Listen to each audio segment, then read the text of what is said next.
그날 온 세상이 암흑어 가득했습니다. 사람들은 두려워했고 도시 전체가 멈춰섰습니다. 저는 아무것도 할 수 없었습니다. 그날을 아직도 잊지 못합니다. 그리고 20년 뒤 저는 한 나라의 불빛 앞에서 기술자로서, 한 사람으로서 무력해질 수밖에 없었습니다. 그것은 단순한 기술이 아니었습니다. 그건 신뢰였고 역사였습니다. 정전이 나면 뉴스가 되는 나라, 그 나라의 이름은 대한민국이었습니다. 사연 시작 전 1초면 가능한 구독과 좋아요 부탁드립니다. 저는 제이콥 밀러입니다. 캐나다 온타리오주에서 전력 공기업 기술자로 25년째 일하고 있습니다. 이 직업을 가진 후로 제 머릿속을 가장 깊이 지배하는 기억은 2003년의 그날입니다. 북미 대정전, 도시는 갑작스레 어둠에 잠겼고 병원은 멈췄으며 수천만 명이 마치 문명 전체가 꺼진 듯한 공포를 겪었습니다. 저는 당시 복구팀 일원으로 현장에 투입되었습니다. 토론토 외곽의 철탑 아래 손끝이 얼어붙던 밤이었습니다. 고장 원인은 너무나 단순했습니다. 고작 한 그루 나무의 가지가 송전선을 스쳤고 그것이 연쇄 정전의 시작이었습니다. 그날 이후 저는 전기는 결코 당연한 게 아니다라는 신념을 갖게 되었습니다. 문제는 20년이 지난 지금도 상황은 크게 달라지지 않았다는 겁니다. 매년 겨울이면 폭설에 송전탑이 무너지고 예고 없는 정전은 당연하게 받아들여집니다. 특히 외곽 지역은 복구까지 수시간이 걸리는 일이 비일비재합니다. 민원 전화는 끊이지 않고 현장 인력은 항상 부족합니다. 정전인가요?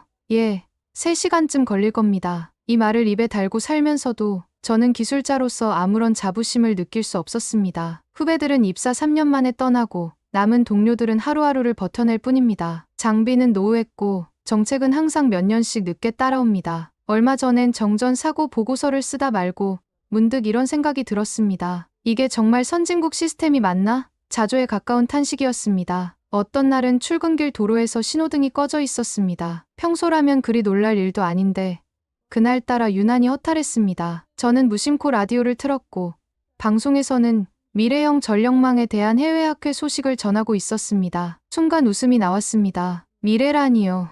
우리는 아직도 20년 전 그 자리에 머물러 있었으니까요. 그날 오후 상사로부터 국제위기 대응 프로그램 실사단 파견 제안을 받았습니다. 전력기술 교류 차원이었고 몇몇 나라를 순회하며 스마트 그리드 현황을 조사하는 일정이었습니다. 그중에 한국이라는 나라가 포함돼 있었죠. 처음엔 가볍게 넘기려 했습니다. 하지만 어딘가 마음이 쓰였습니다. 이대로 평생 고장난 철탑 아래에서 마감하고 싶진 않았거든요. 저도 누군가의 전기를 한 번쯤은 제대로 지켜보고 싶었습니다. 우리는 늘 늦는다. 이번 겨울도 예외는 아니었습니다. 온타리오 북부의 눈폭풍 경보가 떨어진 날, 송전선 3개 구간이 동시에 끊겼습니다. 전력청 상황실은 오전부터 비상근무에 돌입했고 저 역시 복구 순서 조율과 장비 배치 업무로 하루 종일 전화기를 붙잡고 있었습니다. 문제는 그 다음이었습니다. 한 고립된 마을의 노인 보호소에서 전기가 끊긴 지 4시간이 지났다는 신고가 들어왔습니다. 비상 발전기도 고장 났고 실내 온도는 영하로 떨어진 상태였습니다. 담당 직원이 저에게 말했습니다. 헬리콥터 투입 요청해 보겠습니다. 그 목소리엔 이미 지친 기색이 역력했습니다. 우리는 이런 일을 해마다 겪습니다. 그런데도 달라지는 건 거의 없습니다. 저는 가끔 이런 생각을 합니다. 우리는 정말 어쩔 수 없는 환경 탓만으로 이 상황을 정당화할 수 있을까? 지형이 험하고 겨울이 길고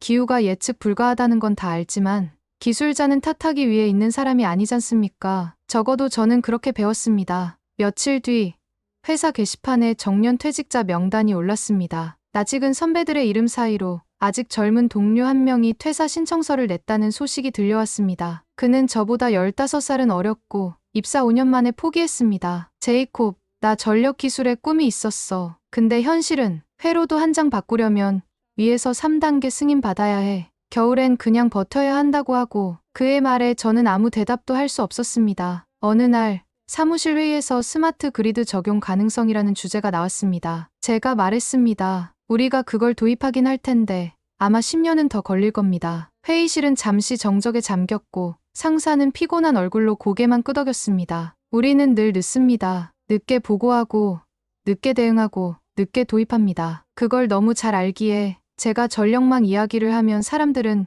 그래도 캐나다니까라며 웃습니다. 하지만 그 웃음이 저에겐 가끔 비수처럼 느껴질 때가 있습니다. 누군가의 불편이 내 손 안에서 해결되지 못하고 흘러간다는 건 기술자로서 가장 무력한 순간입니다. 그 무력감 속에서 제 책상 위에 실사단 파견 서류가 도착했습니다. 그중 유독 낯선 이름 하나가 눈에 들어왔습니다. 대한민국 스마트 그리드 실증 지역 디지털 변전소 현장 조사 포함. 그 순간 저는 서류를 내려놓고 창밖을 바라봤습니다. 얼어붙은 도심 전봇대 위로 눈발이 흩날리고 있었습니다. 저도 모르게 한마디가 흘러나왔습니다. 정말 그런 나라가 있긴 한 걸까? 그 작은 나라가 뭘 얼마나 다르겠어.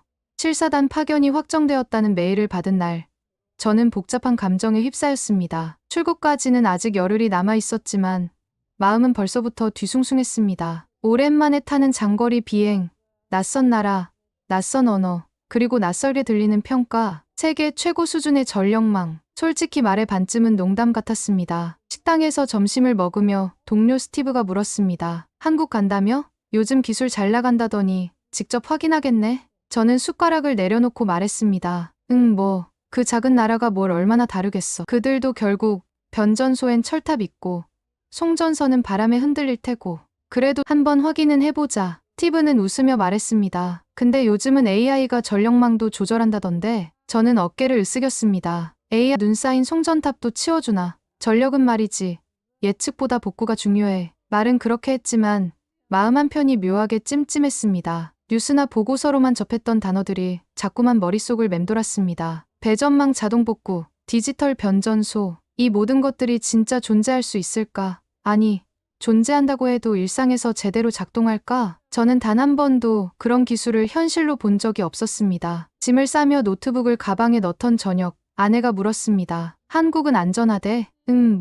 전쟁은 안 하고 있대. 일은 오래 걸려? 일주일. 서울이랑 제주 두 군데 간대. 아내는 고개를 끄덕이며 물컵을 정리했습니다. 말은 없었지만 그녀의 눈빛은 당신이 찾던 답이 거기 있을까라고 말하는 것 같았습니다. 출장 서류를 확인하며 저는 마지막으로 전력청 내부 서버에서 대한민국 전력 인프라 해외 보고서를 검색했습니다. 제목은 이랬습니다. 정전이 뉴스가 되는 나라, 피식.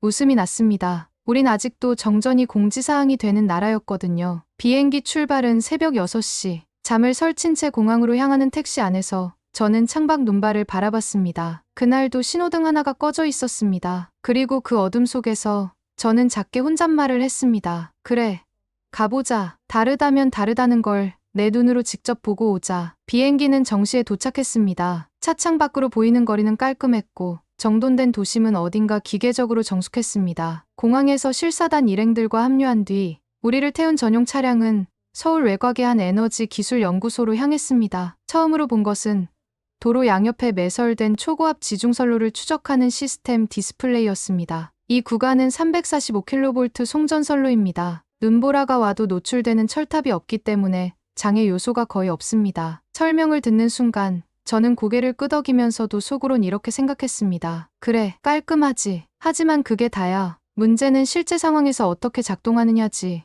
연구소 입구에 들어서자 디지털 변전소 시뮬레이터가 설치된 실습실이 눈에 들어왔습니다. 무인 제어, AI 고장 예측, 원격 재기동. 입이 다물어질 만큼 정교한 시스템이었지만 저는 조용히 팔짱을 끼고 말했습니다. 실제 현장에서도 이 매뉴얼이 그대로 작동하나요? 안내를 맡은 젊은 기술자는 미소를 지으며 대답했습니다. 실제 변전소 시스템은 이보다 더 정교합니다. 내일 직접 보시죠. 그 말투는 겸손했지만 저에겐 오히려 자신감으로 들렸습니다. 하루 일정을 마치고 숙소로 돌아오는 길. 서울의 야경은 숨이 막힐 정도로 밝고 조용했습니다. 그게 참 이상했습니다. 너무 조용해서 오히려 불안했습니다. 우리는 정전이 나야 사람들이 움직이는데 여긴 너무 멀쩡했습니다. 그 조용함이 마치 무언가 숨기고 있는 것 같았습니다. 호텔 방에 앉아 저는 오늘 본 기술 문서들을 다시 펼쳐보았습니다. 배전망 복구 평균 시간, AI 예측 알고리즘 도식, 전압 유지율 9.99%, 수치 하나하나가 흠잡을 데가 없었습니다. 하지만 그게 오히려 이상했습니다. 보고서가 너무 완벽할 땐 뭔가 중요한 걸 감추고 있는 법이니까요. 노트북 화면을 덮으며 저는 혼잣말처럼 중얼거렸습니다. 이건 기술이 아니라 연출일지도 몰라. 그리고 그 다음 날, 그날이 제 인생을 바꿔놓을 줄은 저는 정말 몰랐습니다. 다음 날 오전, 우리는 서울 외곽 변전소 실사 일정에 나섰습니다. 이곳은 AI 기반 고장 감지 시스템이 실시간으로 작동하는 곳으로 무인 관제와 자동 복구가 모두 연결된 최신 디지털 변전소였습니다. 이곳은 지난 3년간 사이디 영분을 유지했습니다. 설명을 듣는 순간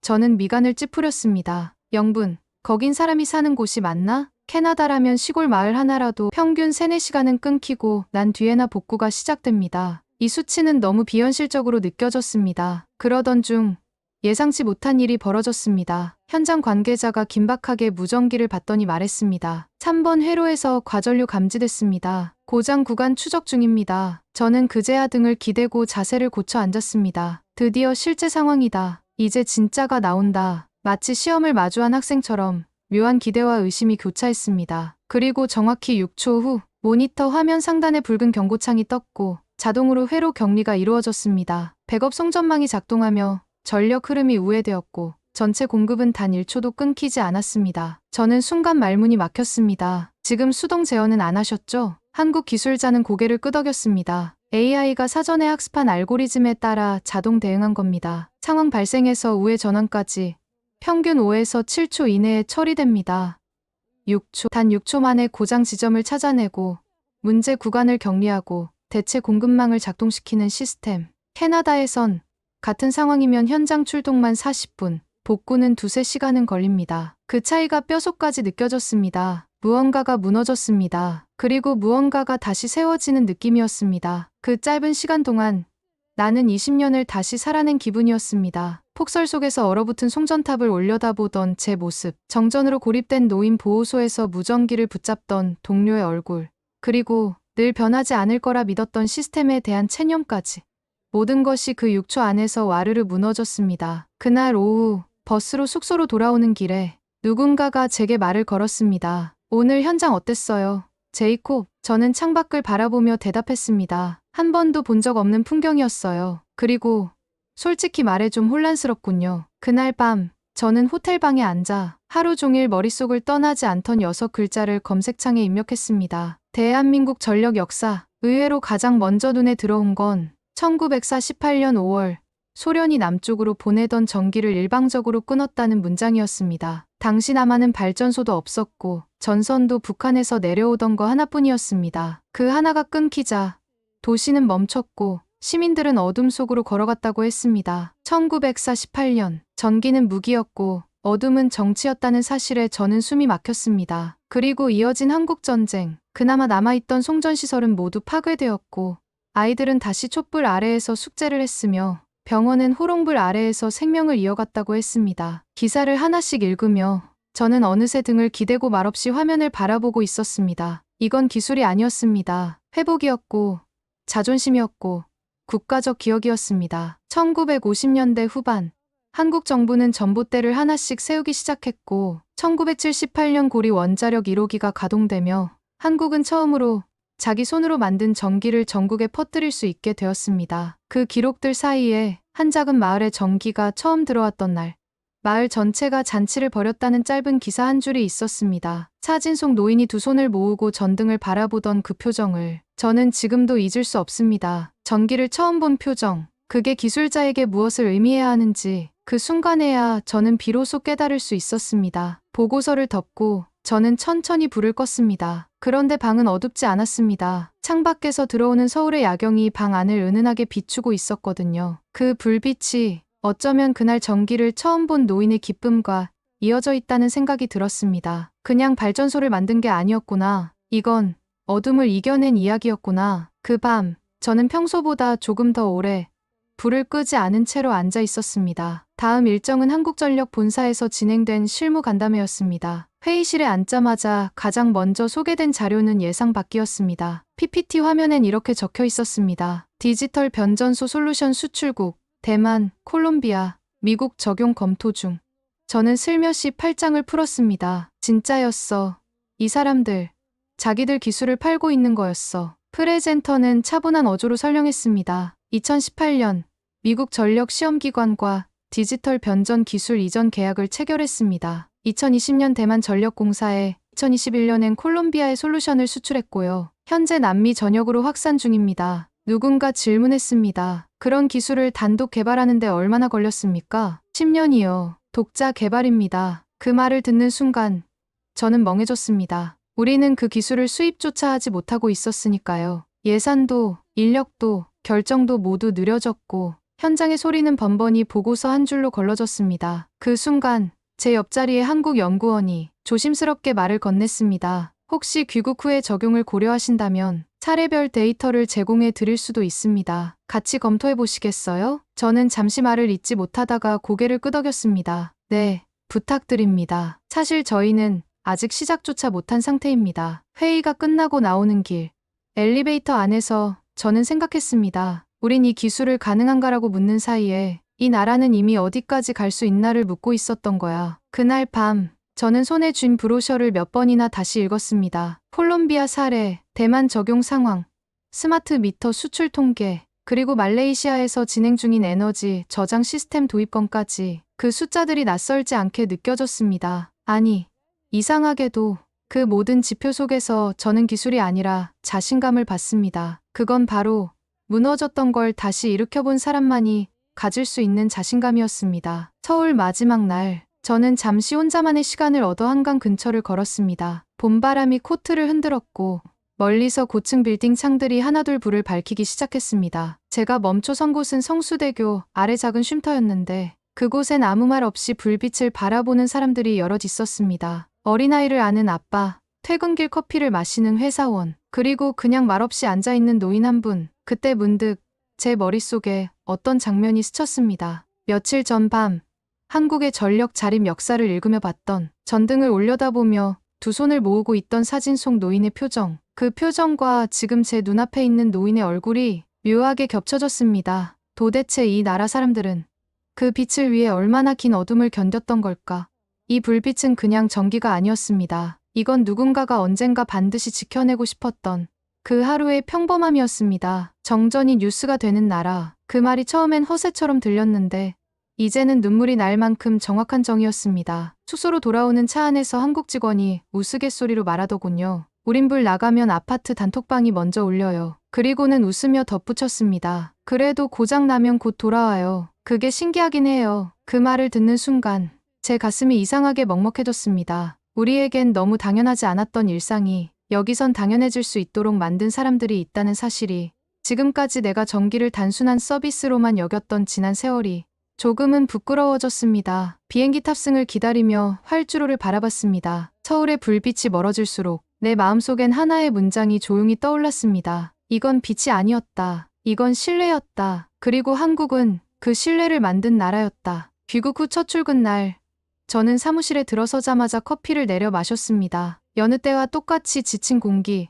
고장난 복사기, 그리고 어제 또 정전 났대라는 동료의 투정, 모든 것이 변한 건 없었습니다. 그런데도 제 눈엔 뭔가 다르게 보였습니다. 책상 위엔 출장 전 제출했던 실사단 보고서 양식이 그대로 있었습니다. 저는 문서를 열어 제목부터 다시 썼습니다. 한국 전력 시스템 평가 보고서. 그리고 첫 문장을 이렇게 썼습니다. 한국에게 전기를 무기로 삼던 시대를 끝냈다. 그들의 전력 기술은 단순한 기술이 아닌 역사와 기억의 결과다. 회의실에서 열린 내부 브리핑 시간, 전력청 실무자들 앞에서 제가 준비한 프레젠테이션이 시작됐습니다. 사람들은 처음엔 별다른 반응 없이 앉아 있었습니다. 하지만 제가 한국의 연간 평균 정전 시간은 9분입니다라고 말한 순간 회의실은 잠시 정적에 빠졌습니다. 누군가 질문했습니다. 그거 진짜입니까? 1년에 9분이요? 저는 고개를 끄덕였습니다. 그리고 그걸 측정한 AI 기반 배전망은 이미 미국과 대만,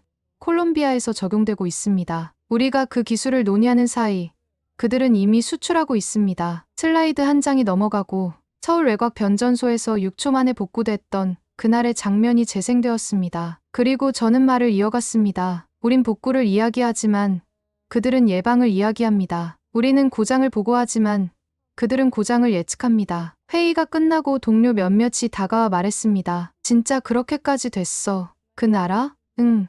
그냥 전기만 잘 들어오는 나라가 아니야. 그건 사람들이 만든 신뢰의 시스템이었어. 솔직히 좀 부럽더군. 그날 밤, 저는 별도로 전력청 기술혁신부에 메일을 보냈습니다. 스마트 변전소 파일럿 적용을 검토할 수 있도록 한국 측과 비공식 협의 기회를 열어주십시오. 그리고 사내 뉴스레터에 짧은 칼럼 하나를 실었습니다. 정전이 뉴스가 되는 나라. 내가 본 한국. 마지막 문장은 이렇게 끝냈습니다. 그들은 기술로 빛을 만들지 않았습니다. 기술로 사람들을 안심시켰습니다. 이제 와서 돌아보면 저는 전기를 단순히 전류의 흐름이라 믿었던 사람입니다. 기술자의 일은 고장나면 고치고 다시 흐르게 만드는 것이라 생각했죠. 하지만 한국은 저에게 그렇게 말하지 않았습니다. 전기는 흐름이 아니라 신뢰입니다. 그 말을 저는 이제 이해합니다. 왜 그토록 조용하고 안정적인 도시를 만들었는지, 왜 정전이 뉴스가 되는 나라가 되었는지, 그리고 왜 그들은 지금 전 세계의 전력 문제를 해결하고 있는지를요. 저는 아직도 기억합니다. 정전이 나면 우리는 손전등을 찾고 캠핑용 랜턴을 꺼내 든 채 거실 한복판에 앉아야 했습니다. 어떤 날은 아이가 숙제를 하다 말고 멈췄고 어떤 날은 냉동고 음식이 모두 녹아버린 채 아침을 맞이했습니다. 그 모든 순간엔 늘 한 가지 감정이 따라붙었습니다. 바로 불안이었습니다. 그 두려움을 없애는 일, 그건 거대한 기술이 아니라